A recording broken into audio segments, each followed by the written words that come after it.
Okay, so welcome to lesson 5 of this tutorial. We've completed 1, 2, 3, 4, so we're going to jump right into lesson 5. Lesson 5 is about ERC 721 and crypto collectibles. I'm just going to click the start button, and then it brings us into chapter 1, right?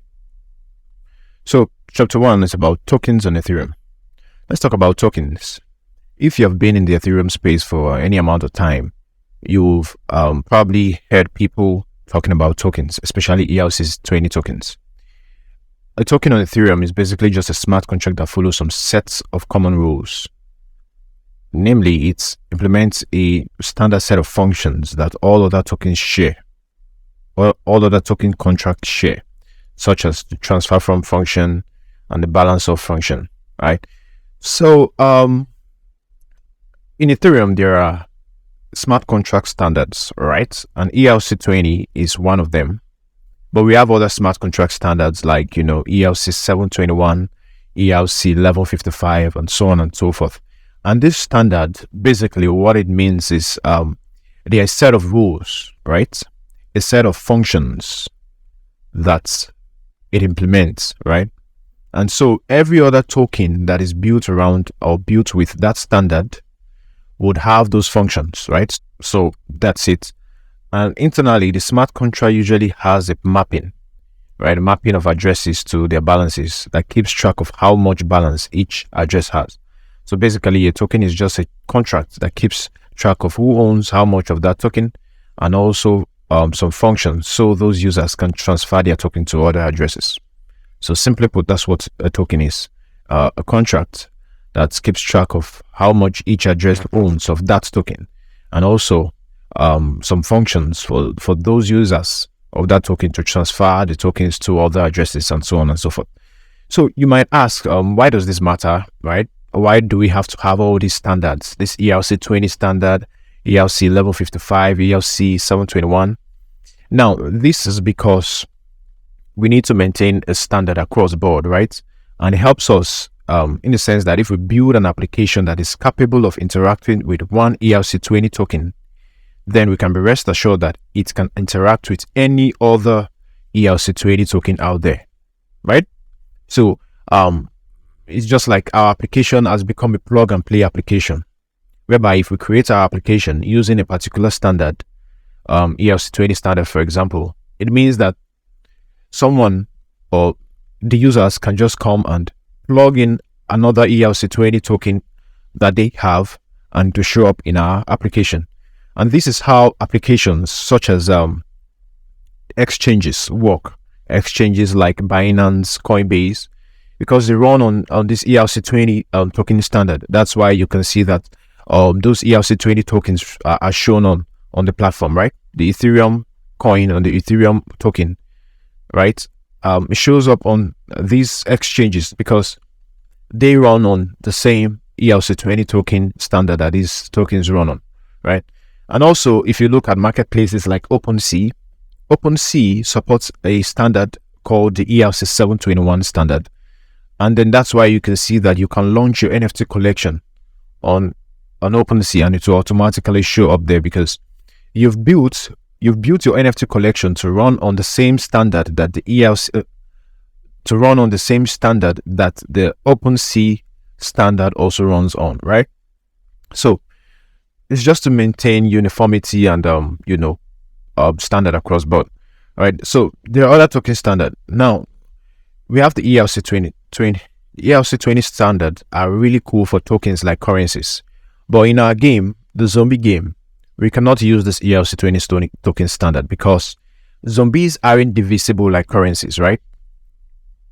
Now, currency, you can break down currency into smaller bits. Like, for example, if I don't want to send you 1 ETH, I could send you 0.2 ETH. Or if I don't want to send you even the 0.2 ETH, I could send you 0.1 ETH, right? It can be divisible, it can be broken down. But I cannot say I want to send you 0.2 of a zombie now, right? I cannot say, all right, I want to send you half a zombie. It's either I send you 1 zombie, 2 zombie, 3 zombie, right? So this is what makes us not to be able to use the ERC token standard. So this zombie, all right, tokens like zombies or NFTs use the ERC 721 token standard. And that's what we're going to be using in our application right here. Because our zombie are like NFTs, right? They are collectibles, and collectibles run on a standard called ERC 721. ERC 721 tokens are not interchangeable. Yes, they're unique. And that's why you see that our zombies are unique, right? They all have different appearances, different levels. No zombie is interchangeable for the other, right? One ETH is interchangeable for another 1 ETH, right? 1 ETH is the same. 1 ETH is the same as any other 1 ETH out there. But my zombie is not the same with your zombie, right? So different implementation, so different standards. All right, so you can take your time to read all this, but I've pretty much explained it already. But please do read it so you get a full understanding of what I mean. So also read this paragraph also. All right, so we're just going to move to putting this to test. We're going to dive into the ERC 721 implementation in the next chapter. But first, let's set up our file structure for this lesson. We're going to store all the ERC 721 logic in a contract called zombie ownership, right? So number 1 says declare the pragma version at the top of the file. All right, so I'll just come here on pragma Solidity. All right, and then what is the we're just going to copy the version and then paste it right here because all right, so number 2 says the file should import zombie attack.so import said zombie attack .so. All right, so and then also you should declare a new contract, right, that inherits zombie attack. Leave the body of the contract empty. Remember, we've already imported zombie attack, so we just want to create a contract called what? Zombie ownership. All right, so on this would inherit zombie attack that we've imported, zombie attack. All right, and yeah, I think that's that. So let's click check answer. So something is wrong somewhere. Okay, I think this line is not needed here. So let's click check, try again, and then something is wrong here. All right, so we forgot to put the / directory. So let's try again. All right, so next chapter. All right, welcome to chapter 2. We're going to be treating ERC standard and ERC 721 standard and multiple inheritance. Let's take a look at the ERC 721 standard. All right, so this is a barebone structure. Actually, it's called an interface, right? So this is the interface of the ERC 721 standard, right? So why is it obvious that it's an interface? You can see that the functions are not, the declaration of the functions are what we have here, right? The body of the functions is not here, right? There's no implementation of the function. So just the declaration, right? So that's how an interface of a contract looks like, right? So an interface of a contract is simply, a barebone structure to tell any other contract that wants to implement it or use it that, hey, these are the functions that exist on this contract. So be ready to implement these functions in your own contract, right? So that's what interfaces are used for, right? So this ERC 721 contract is what we are going to be using for in our application, right? And so we're going to implement all these functions as we go along in this lesson, right? So implementing a token contract. How do you implement a token contract? All right. So first thing is to import, right? First thing, we do is copy the interface to its own Solidity file, right? Just like they've helped us done here already. You can see that they've created a file for us and they've written the interface for us in the file. And then secondly is to import that file into your own contract where you want to use it. So we'll be importing it right here into our own contract. Then we have our contract inherited, right? We inherit it just like we're inheriting here like this. All right. So, but you might ask, right? So how do we inherit this contract, ERC 721 contract, when we are already inheriting, another contract, right? So the thing is, luckily for us, Solidity has the ability to inherit more than one contract, right? So we just do that by splitting the contract with a comma, right? So that's how we're going to inherit the ERC 721 contract that we're importing in, right? So let's give this a try. Let's put this to test. We've already created ERC 721.so with the interface able for you, right? So they've created this file for us and they've put the interface there for us. So what we have to do now, number one, is import this file in your zombie ownership.so contract. So basically, this is what we want to do: import, right? And then, this is what we have, right? So then number two says declare that zombie ownership inherits from zombie attack and ERC 721. Okay, so just gonna inherit it like this by separating it with a comma, all right? So with that, I think we're done with this chapter. Let's click check and start to see if we're correct, all right? So I'll see you in the next chapter. Chapter 3, called balance of and owner of. Great, let's dive into the ERC 721 implementation. We've gone ahead and copied the empty shell of all the functions you'll be implementing in this lesson. In this chapter, we're going to implement the first two methods called balance of and owner of. Alright, so you can see that they've helped us write all the functions that we're going to be implementing. These functions are basically just functions that come from the ERC 721 smart contract, right? That we are inheriting. Alright, so we're going to start with the implementation of the balance of function and the owner of function.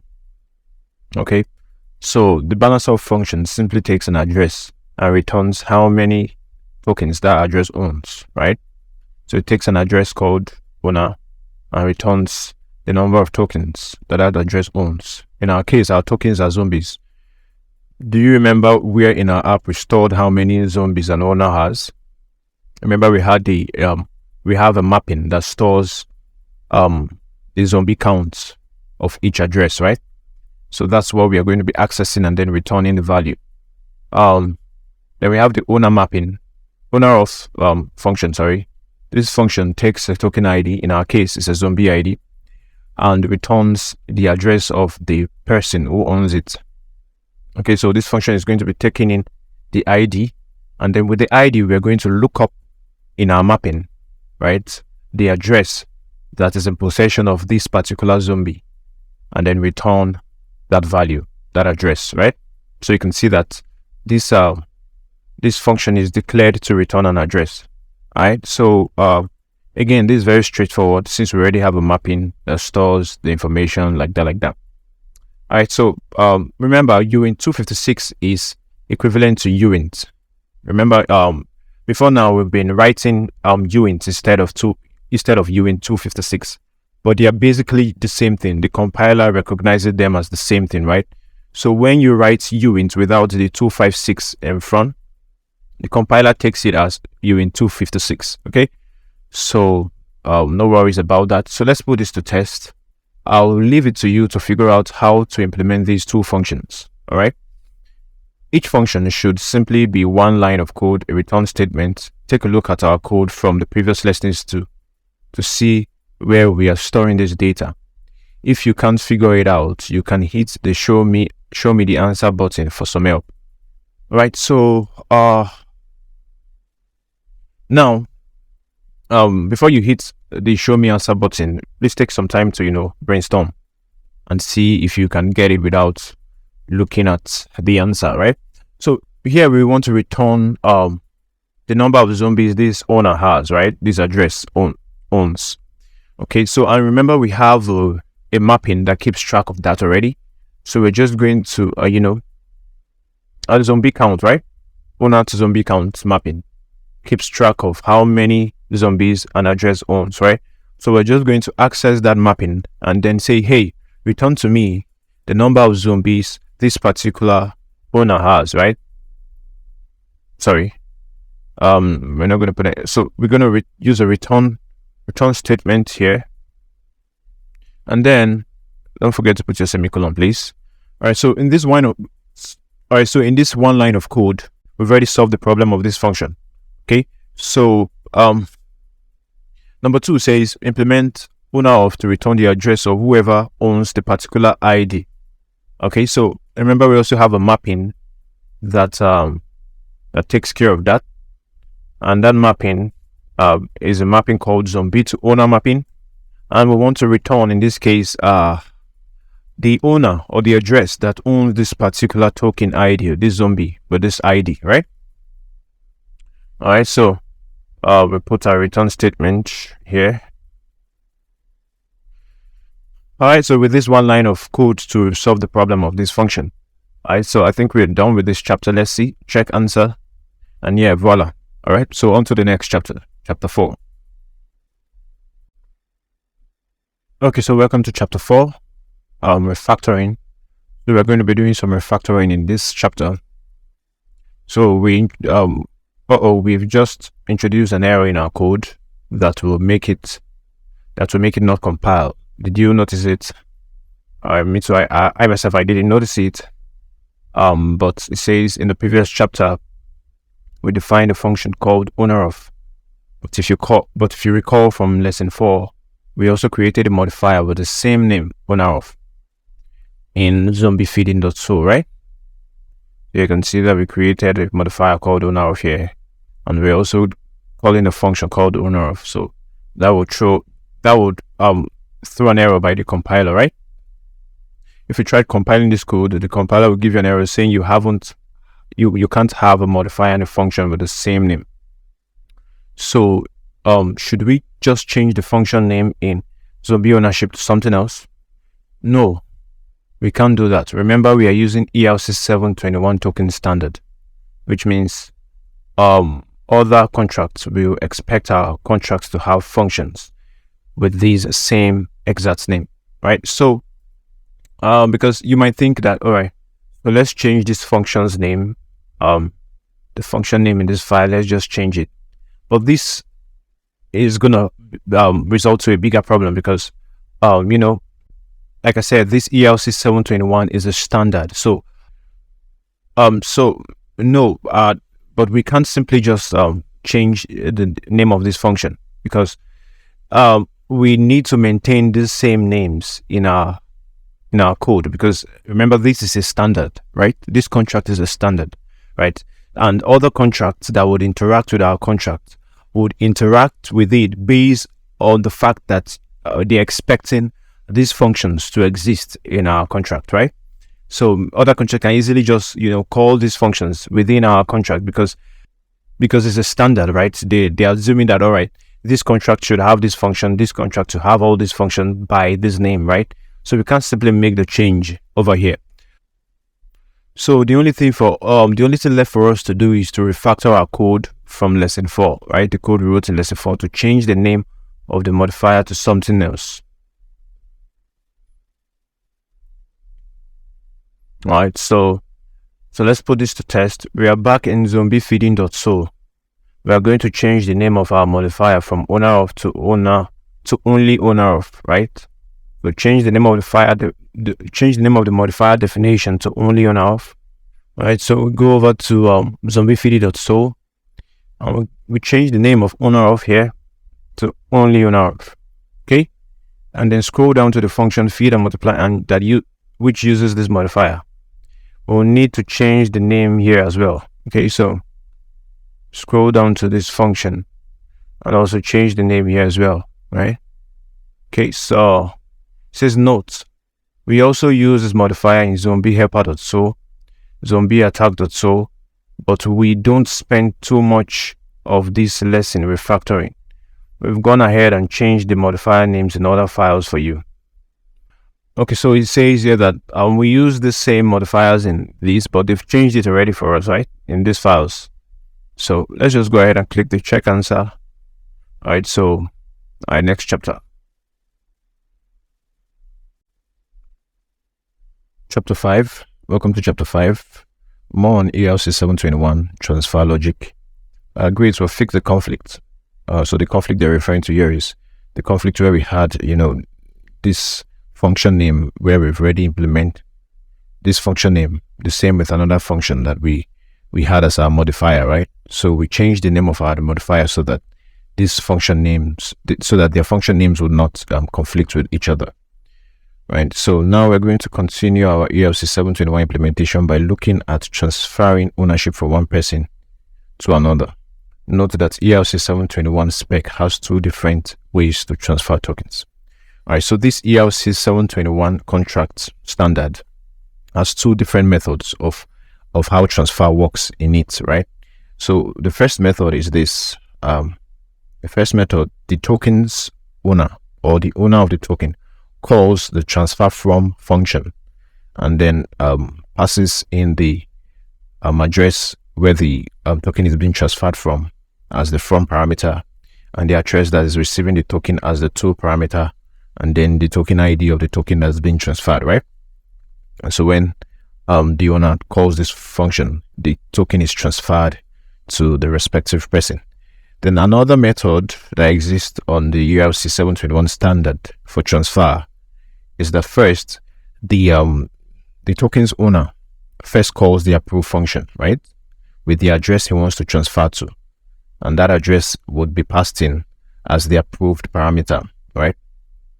Then the contract stores who is approved to take a token usually in a mapping like this, right?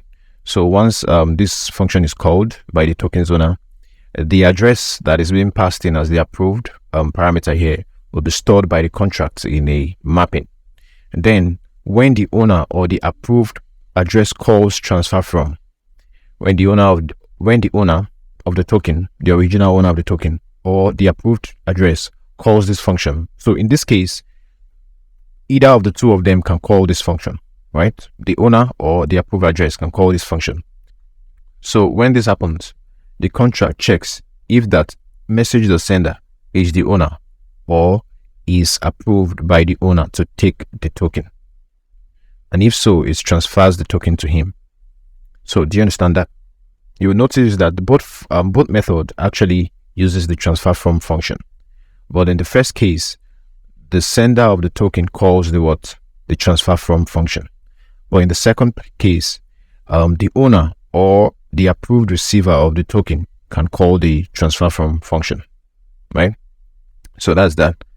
So it makes sense for us to abstract this logic to its own private function, transfer, which is then called by transfer from. All right. So let's put this to test. Let's define the logic for transfer. Number one says define a function named transfer to take three arguments: address, which is from, another address, which is to, and then the token ID, which is a UN256. The function should be a private function. All right. So what I just want to do here is to just copy this so that I can insert this into the function we'll create. All right. Function here, transfer is the name, underscore transfer. All right. And then I'm going to pass this in right here into the function. Remove this and. Okay. So function should be private. And then what? Yeah, that's that. All right. So number two says we have two mappings that will change when ownership changes, right? The zombie count, owner to zombie count mapping, and then the zombie to owner mapping. And this is because when you transfer a token, when an owner transfers the token, the zombie count reduces while the zombie count of the receiver increases, right? And this mapping, the zombie to owner mapping, this, remember, this is a pointer to who owns a zombie, right? To the ownership of a zombie, right? So when a transfer happens, the ownership changes, right? So we need to change the ownership of that zombie in this mapping. All right. So it says we should increment the zombie count of the person receiving the zombie. All right. So we just say, hey, the zombie count of this particular address that is receiving the zombie should be what? ++, right? Then the zombie count of this particular address that the zombie is being transferred from should what? Decrease, minus, right?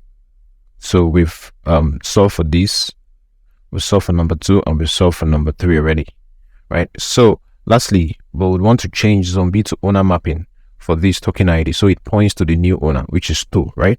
So we want to change the owner mapping to point to the new owner, right? So we'll say get me the owner of this zombie that is being transferred. Token ID, we'll use token ID to access that zombie. and set it to the new owner, which is what? 2 in this instance, right? So that's it. Number 5, it says, I lied. That wasn't the last step. There's one more thing. All right, the ELC spec includes a transfer event. So the last line of our function should fire a transfer event with the correct information. All right, so if you check ELC 721, you will see that there is a transfer event here. All right, so it's just best for us to copy this now. And then we have to fire the event at the end of this code, right? To tell our application, mostly the front end, right? There's the front end mostly that makes use of all these events, right? So we'll fire an event that, hey, a transfer has happened, right? And in this event, we just need to pass in. We don't need all this address and index, right? It's when we are declaring an event, we really need to put all those, so we don't need them. So we just gonna remove them, and then, yeah. And that's that. I think we're done. So check answer and see. All right. So I'll see you in the next chapter.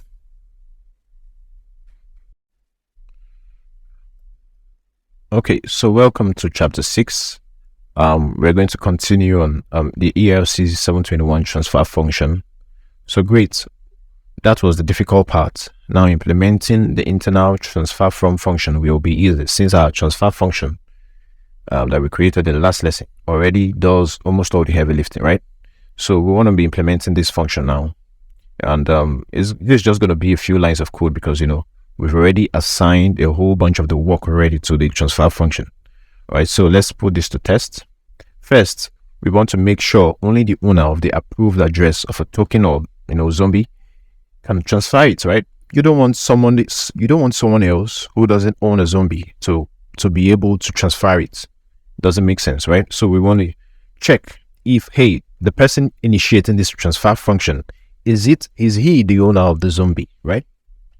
So let's define a mapping called zombie approvals.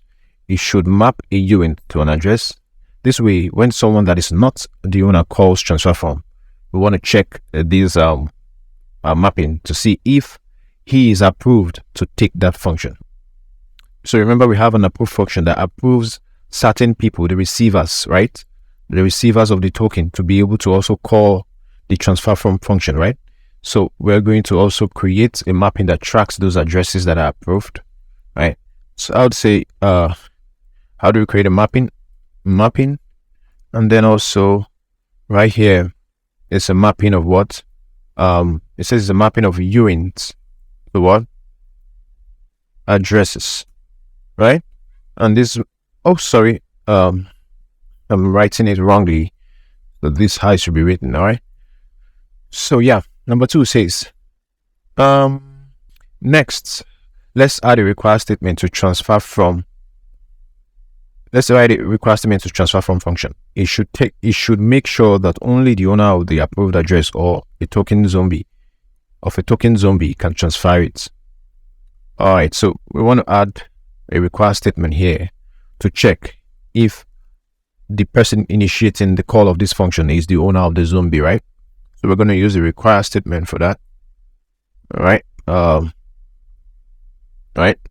And then what are we going to put into the require statement? First of all, let's leave that. Let's move on to number 3. It says, lastly, do not forget to call the transfer function itself, right? So transfer function itself. And then this is taking some parameters, right? And if you remember, the transfer function takes in the from, to, and token ID. So I'll just say from, my, to, and then what? Token ID, right? So now going back to this require statement, it says here, note, checking that only the owner of the approved address of a token or zombie can transfer it means that at least one of these conditions must be true. So we want to check, all right?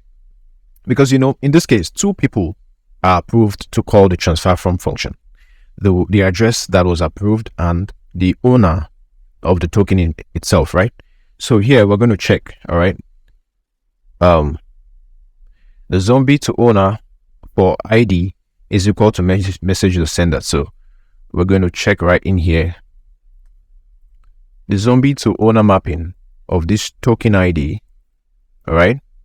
Is he equal to the message to sender? Or That's any one of these conditions can be true, right? So the second condition is we're checking the approval mapping to see if, hey, is the message the sender, right? One of the approved addresses within this mapping, all right, equal to token message the what sender, all right? So either one of these conditions should be true for this function to run, right? So the first one checks to see, hey, is it the owner of the zombie that is actually calling this function? The second one checks, okay, is it an approved address that is actually calling this function, right? So, and if this evaluates to true, it actually then goes on to transfer the token, right? So it says, don't worry about filling in the data in the approved mapping. We'll do that in the next chapter, right? So I'm just going to click check answer. All right, so we have a little problem here. Let's see where we got it wrong. All right, so the problem here is that we did not put the semicolon. So, all right, so on to the next chapter. So chapter 7, more on the ERC 721 implementation. Now we want to deal with the approve function, right? Let's implement the approve function. Now remember, with approve, the transfer happens in 2 steps, right? Do you remember our previous chapter where we were talking about the 2 methods by which transfer can happen in the ERC 721 standard, right? And we had one where, you know, the owner of the token just simply calls the transfer from function and transfers the token. While we had a second method where an approve function has to be called first, right? So, and this happens in 2 steps. First, the owner of the token calls the approve function and give it the approved address of the new owner, right? It passes in the receiving address, that's the new owner's address, as the approved address, right? And the token ID you want them to take, right? Secondly, the new owner calls the transfer from function with the token ID. Next, the contract checks to make sure the new owner has already been approved, and then transfers them the token, right? So let me go over this again. The owner approves the receiving address, right? You approves the receiving address. Then that receiving address, which is in this case now the new owner, calls that transfer from function with the token ID. And then the contract checks to see, hey, is this address, that's in this case the message the sender, right? The person calling that function. Is this address, has it been approved? And if it has been approved, then it goes ahead to transfer the token to them. Because this happened in 2 function calls, we need a mapping called the zombie approval, right? To store who has been, approved for what in between these function calls, right? So you'll be seeing how this works. Sorry, let's just move along. Let's put this to test. In the approve function, we want to make sure only the owner of the token can give someone approval to take it. So we need to add the only owner of modifier to approve function, right? So where's the approve function? Right here, we need to add this only owner of, because this prevents anyone who is not the owner of the token to call this function, because we do not want anyone to be able to just approve anyone to take any token. I don't know if that makes sense, right? So yeah, that's what's happening right here. This will prevent anyone who is not the original owner of this token or this zombie to call this function.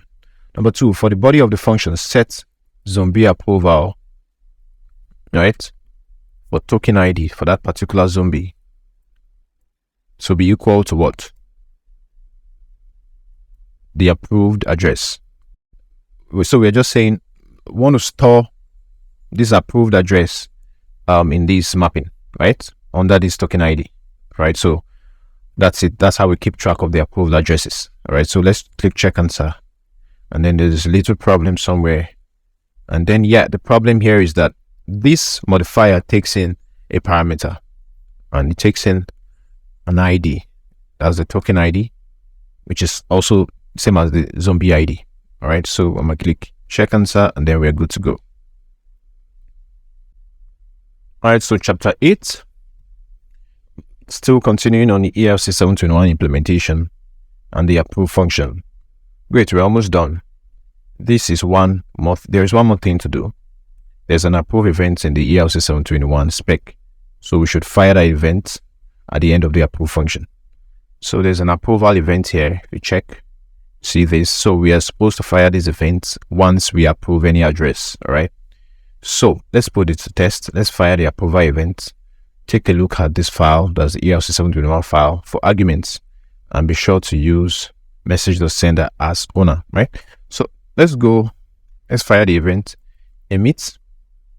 So I'll just, copy the function, the declaration here, so I can just change it out, and then paste this right here. Paste this right here. And in this case, we don't need all this, so I'm just gonna delete this. We don't also need this as well. So just change all these out, right? So in this case, we're not going to use owner here. We're going to use message. That's what sender, right? So yeah, we're just saying, hey, after this approved function has been called, fire the event, the approval event, right? So I think with this, we have finished the implementation of the ERC 721 contract, right? So we're just going to click check answer and then move on to chapter 9. So welcome to chapter 9, preventing overflows. Congratulations, we've completed our ERC 721 implementation. So we're going to go into what we call overflows and underflows. So there's but before we go into overflows and underflows, keep in mind that there's something called burning a token in Solidity, right, in Ethereum. And this happens when a user mistakenly or accidentally transfers their zombies to an address 0. An address 0 is an invalid address owned by no one, right? Has no private key attached to it. And when a token or zombie is transferred to this address like this, it's called burning a token because that token is lost forever. It cannot be recoverable, right? So there's some ways that this can be implemented. So there's some ways that this can be protected or prevented in our code, in our application. But we wanted to keep this. But that's not the scope of this tutorial. As you can see, they said we wanted to keep this lesson manageable. So we went with some basic implementation. If you want to see an example of a more in-depth implementation, you can take a look at OpenZempling ERC 721 contract after this tutorial. So if you don't know what OpenZempling is a library, right, that contains all these ERC implementation we have been talking about, right? So it has the implementation for ERC 721, even ERC 20, ERC level 55. So this is their documentation. So you can just go on Google and type in OpenZempling docs, right, to take you right to this page. So you can see that here we have ERC 721, ERC 20. I'm right now on the ERC 721 page, and you can see that it shows you how to import the contract to your code, how to implement it, right? So you can actually, this is something you'll be using a lot if you want to become a smart contract developer, as you code in Solidity and the rest. You'll be using this quite a lot, right? So I'm just showing you this so that, you can go through this yourself and just, bookmark this document because you'll be needing it as a smart contract developer, right? So, contract security enhancement, overflows and underflows, right? So what's an overflow? So an overflow occurs when the value of a number exceeds the type you've used to declare it, right? So let's say, for example, we have a number declared as unit 8 here, right? And unit 8 can only take 8 bits, right? Can only take 8 bits. That means the largest number we can store in binary is this.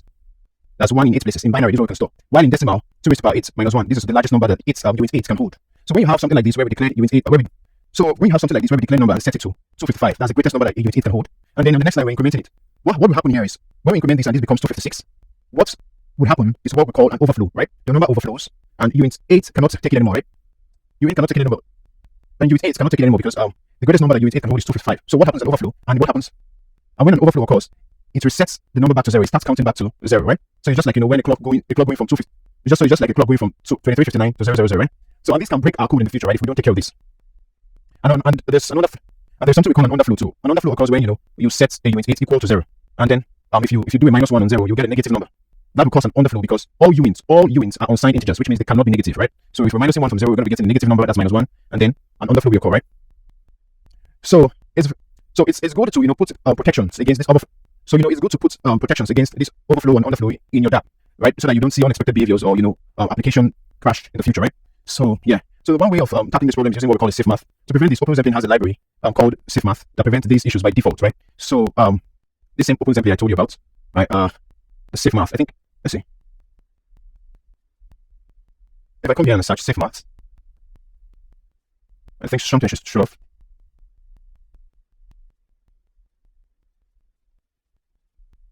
All right, so you might ask, so what's a library, right? A library in Solidity is a special type of contract. One of the things it can be useful for is to attach functions to a native data type, right? So you can actually attach a library to a particular data type you are using in your code, and you can call functions that exist on that library on that data type. So, for example, take a look at this.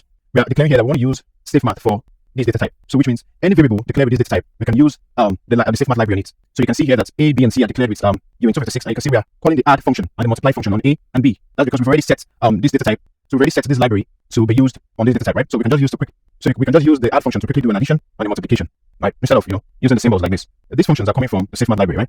So let's put this to test. We've already included OpenZombie safe math library for you in safemath.so. You can see they created the library for us and you put it in the file for us. You can take a quick peek at the code now if you want to, but we'll be looking at it in depth in the next chapter, right? So let me just open the file. You can see that the multiplication function is here, the division function is here, right? So that's how the library works in Solidity. First, import safemath.so into this.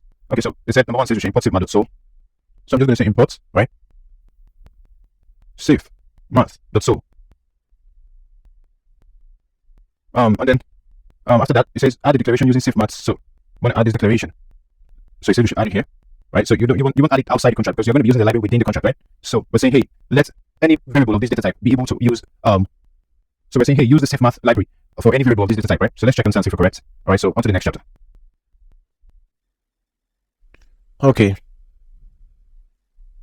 Okay, chapter 10, called safemath part 2. All right, so let's look at the code behind safemath. We see the library keyword here, then the name of the library, safemath, and you see that safemath has a lot of functions, right? It has a lot of functions: the multiply, division, add, and subtract functions, and all these functions they do something under the hood, right? So the libraries are similar to contracts, right? Libraries are similar to contract, but with a few differences. For our purposes, libraries allows us to use the using keyword, which automatically tacks on all of the libraries method to another data type. So when you use the using keyword like this, and you say, hey, use safemath for this data type, what happens is that it attaches or tags all of the library's functions to anything that is declared with that data type. All right. So if you see here, for example, right, we're saying use what safemath for uints. That's for all uints. And here we have a uint variable called test. Now you can see that we can call the multiply function on test. We can call the add function on test. Why is that? We can do that because we've already declared that we want to use the safemath library on all uints, right? So this expression is simply saying 2 test is the value of test here is 2, right? So this expression is simply saying 2 times 3. That's 2 multiplied by 3 will give you 6, right? So this is just a much more cleaner and a much more programmatic way of writing it, right? And also doing this with the safemath library helps us to avoid overflow. We'll see that in a bit, all right? So the same thing with the addition here. Note that the multiply and add function requires 2 arguments, right? You see that it actually takes in 2 arguments. So you might ask, right? See, the multiply and the add function takes in 2 arguments. So you might ask, why are we then passing in 1 argument? Now the thing is, when you call the multiply function on a variable like this, what it does is that the variable is automatically passed in as the first argument. So actually this 3 is coming in as the second argument, right? The variable is passed in as A, while that 3, this 3 is passed in as what? B, okay? So, and that happens under the hood, right? So, now let's look at what happens under the hood in one of the safemath functions. The add function, for example, right? So, the add function, for example, you see here on this line, we're actually carrying out the addition and storing it in a variable called C, right? Carrying out the addition of what A and B that is coming from as parameters and storing it in the variable called C. And then here we have an assert statement. So here we're just asserting to see if the C, that's the final result, is greater than A, which is one of the arguments that was passed in, right? Because obviously after addition, the final result should be greater than one of the figures, right? So now if this evaluates to true, it returns C. But if this does not evaluate to true, and it breaks the execution here. All right. So, but the assert statement is quite new to us, but it's also very similar to the require statement. They work very, very similarly, but there is a little difference. The assert statement does not refund the user the rest of their gas when a function fails. But for the require statement, it returns the gas to the user, right? So if a transaction fails, the assert statement won't return the gas to the user. So, but the require returns the gas, right? So you should be knowledgeable about when to use both of them, right? So, but most of the times you typically want to use the assert statement when something has gone horribly wrong with the code, like a uint overflow. All right, so read through this paragraph and understand in depth. All right, so using safe math for our code. Okay, so to prevent overflow and underflows, we can look for places in our code where we use plus, minus, multiplication and division, and replace them with add and all these safe math functions. Okay, for example, instead of doing my uint plus plus, we can do my uint dot add plus 1. Okay, and this is more safer because under the hood, the add function is preventing us against overflow with that assert statement. Okay, so now let's put this to test. It says we have two places in zombie ownership where we used math operations. Let's swap them out with the safe math method, right? So we want to replace this with safe math method. So I'll just say hey dot add, okay, add 1. Now you actually want to update the variable like this and say hey, okay, so sorry, missing the last bracket here. So what this is saying is, all right, so whatever this returns, update it and store it in this position in the mapping, right? So we're going to do the same thing here too. So I'll just copy this and then I'll just for this, in this case, whatever is in the from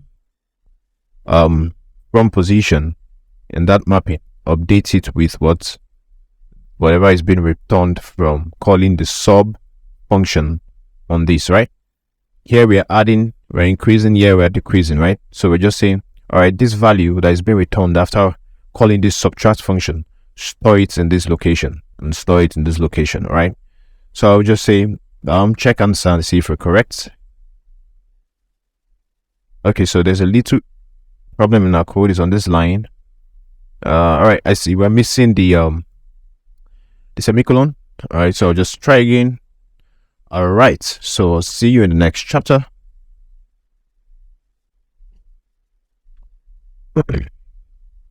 Welcome to chapter 11, safe math, 3. Great.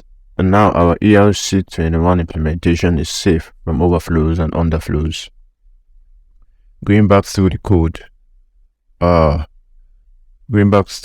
we wrote in previous lessons. There's a few other places in our code that should be vulnerable to overflows or underflows. For example, in zombie attack, we have myzombie.win_count, myzombie.level, and enemy.loss_count. If you look at my zombie attack, see that we are using these expressions in multiple places, right? Now this way of writing this code is prone to overflow, right, or underflow, right? And we want to change it out in this lesson, in this chapter, sorry. We want to change it out to use the safe math library, to protect against overflows. Okay.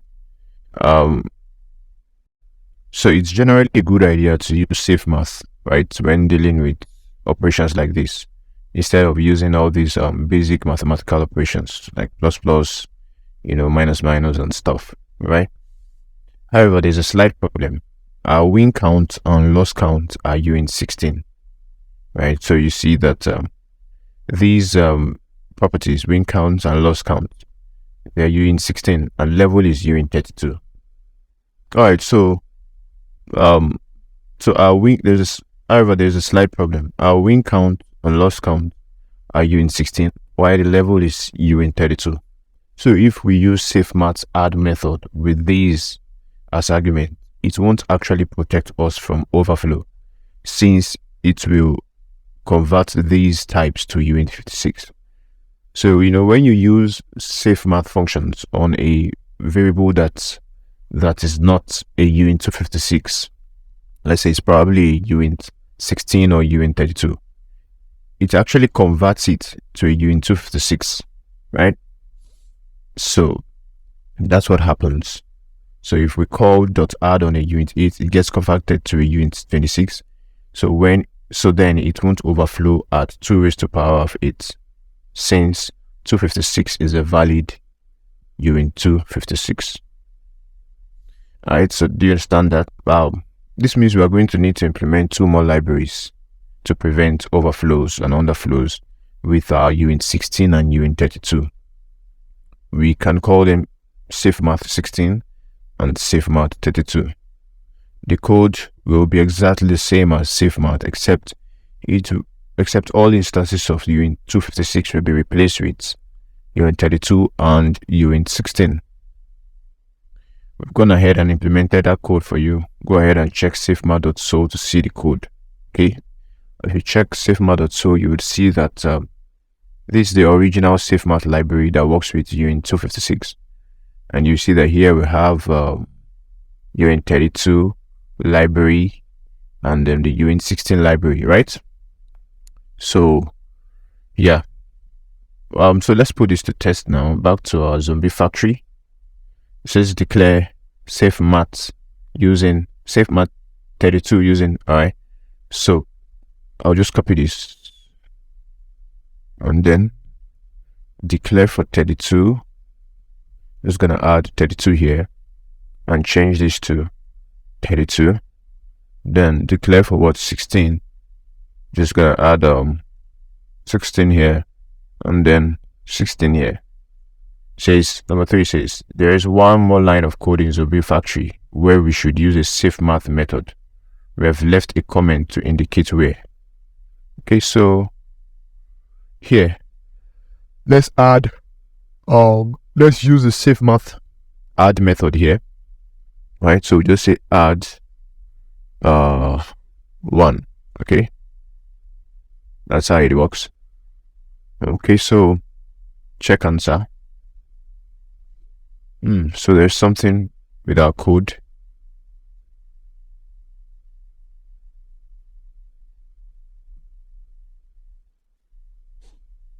Okay, I remember. So we need to make the expression like this, right?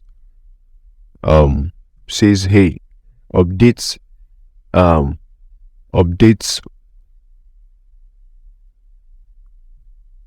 right? So we're reassigning the value that is returned here to whatever is in this location in the mapping, right? So this is how it should be written when working with a safe math function on a variable, right? You want to call the variable, and whatever is being returned after the call of the variable on that variable, it's going to be stored and rewritten or overwritten on the variables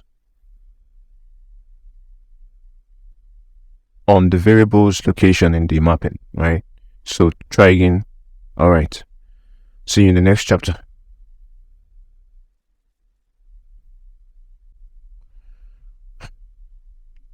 Chapter 12, safe math part 4. Okay, great. Now we can implement safe math on all the types of uint we used in our DApp.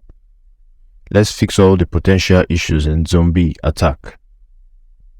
There was also one zombie that's level ++ expression that needed to be fixed in zombie helper, but we have taken care of that one for you, so we don't take an extra chapter to do so. Okay, so developed us change this expression to a safe math expression in the zombie helper file. So putting it to test, go ahead and implement safe math methods on all the ++ increments in zombie attack. We've left comments in the code to make them easy to find. Alright, so here is one. I want to change this out to a safe math expression.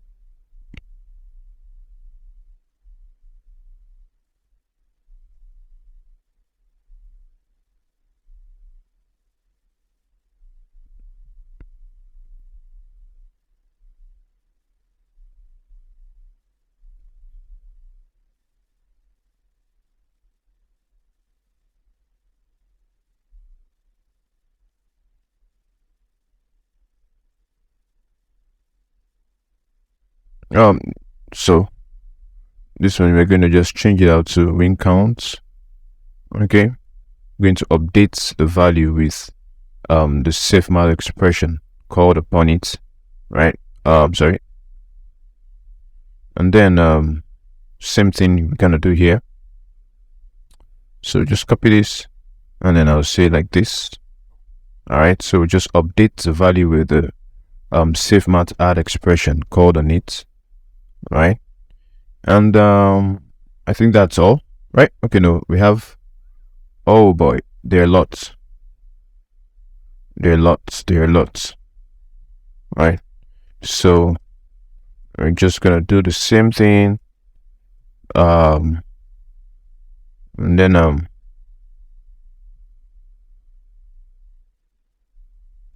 sorry. Okay.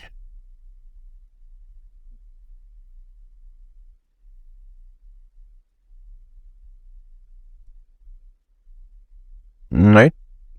So I think that's all. That's probably all, right? Am I correct? So okay, there's one more here. All right. So we just say hey. All right. Sorry. So just use the safe math expression here again. All right. So I think we're good to go like this. All right. So see you in the next chapter. Okay. Welcome to chapter 13. Comments. The Solidity code of our zombie game is finally finished. In the next lesson, we'll look at how to deploy the code to Ethereum and how to interact with it with Web3.js. But one final thing before we let you go in lesson 5. Let's talk about commenting your code. So syntax of comments. Commenting a syntax is just like JavaScript. You've already seen one example of single line comment throughout this CryptoZombies lesson. Alright, so this is how to write a single line comment. By preceding the comment with a double slash, right? So just add the double slash anywhere and you're commenting. It's so easy that you should do it all the time. But I hear you. Sometimes a single line comment is not enough. You're a born writer after all. So, sometimes actually you want to leave something like a note down for maybe other developers who are going to clone your code or work upon your code, right? So you want to have, a multiple line comment. So when you want to have a multiple line comment, you use this comment symbol like this. A slash with an asterisk at the beginning and a slash and an asterisk at the end, right? So helps you comment a longer text and the multiple lines, right? So in particular, it's good practice to comment your code to explain the expected behavior of every function in your contract. This way, other developers or you after a 6-month hiatus from a project can quickly skim and understand at a high level what your code does without having to read the code itself, right? So it's good practice to get into the habit of always commenting your functions, explaining what the function does. That way to help other developers that are working on your code or help you yourself after you come back to the code after a long period of time, right? The standard in Solidity community is to use a format called NatSpec, which looks like this. Okay, so there's a standard for commenting in Solidity, and that's the format is called NatSpec. See where we have at title, at author, at notice, right? All these are informations, right? Standard way of leaving informations on your code. The title and author are straightforward, title is simply like saying what the code is about, and author is like the writer of the code. That's you or me, person who wrote the code. Then we have params and returns are for describing what each parameter and return value of a function are. Okay, So you can see in this contract here, we're saying param X is the first unit, param Y the second unit, and returns Z. That's the product of X times Y. It says note that you don't always have to use all these tags for every function. All tags are optional, but at the very least, leave a dev note explaining what each function does, right? So dev here, this function does not currently check for overflows, right? So that's the standard of leaving comments in your code in Solidity, right? So put it to test. If you haven't noticed by now, the CryptoZombies answer checker ignores comments when it checks your answer. So we can't actually check your NatSpec code for this chapter. However, by now you're a Solidity whiz. We are just going to assume you've got this. Give it a try and try adding some NatSpec tags to zombie ownership. All right. So we did the platform cannot actually check our answers for this chapter because it ignores comments, right? If you noticed, all the comments we've been having in our code, it ignores the comments. So, and what we are going to be doing here is writing some comments. So there's no way for us to check the answer, but they just want to give us this task to, get used to writing comments in the NatSpec formats. All right, so title here,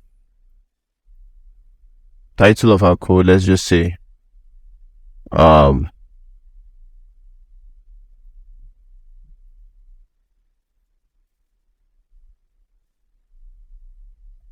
right, title, we just want to say, I'm just going to copy this title,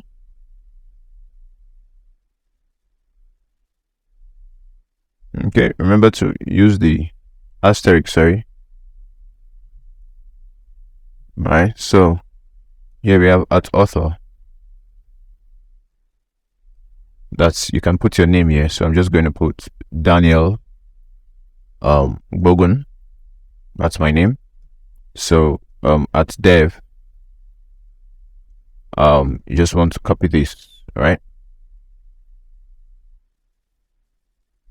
So this is, a simple way of writing standard comments in Solidity, right? So let's just click check answer, and then voila. It didn't actually check if we did anything correctly, right? Because like I said, it ignores comment. The answer system ignores comment. So okay, chapter 14, I think that's the last chapter. Let me see. Okay, yeah, pretty much like the last chapter. Chapter 14, wrapping it up. Congratulations, that concludes lesson 5. As a reward, we have transferred you your very own level 10 HX4 Field Morris.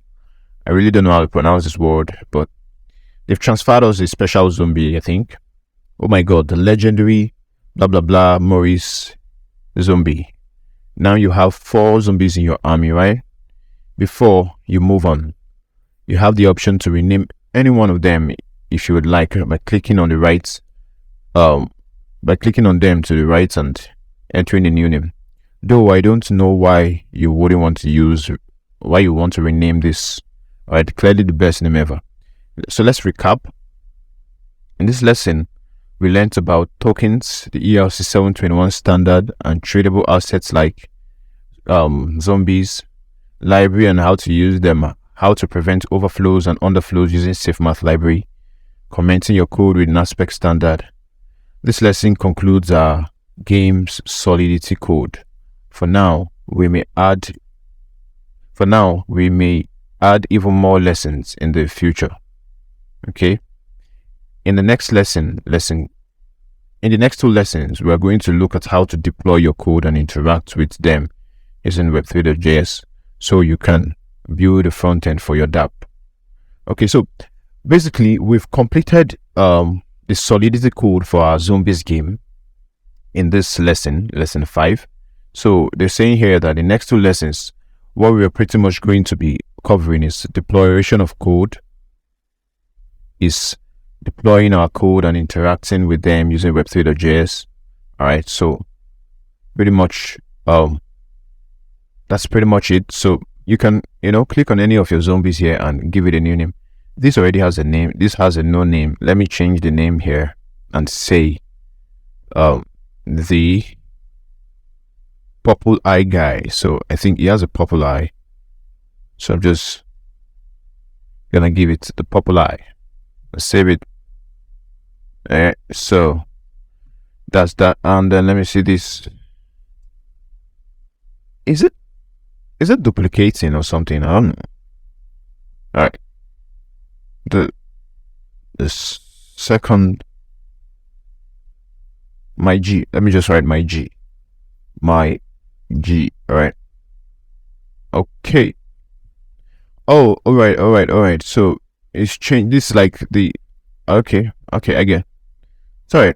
So change the names of your zombies and play around with them. All right. So next chapter. So congratulations, we have completed lesson 5. Achievements unlocked. You received a very special Maurice zombie. Yeah, you can share your achievement on Twitter, Facebook, and join the Telegram channel of the makers of CryptoZombies. All right, so I'll see you in the next lesson. I think that will be lesson what? I think lesson 6 or so. Yeah.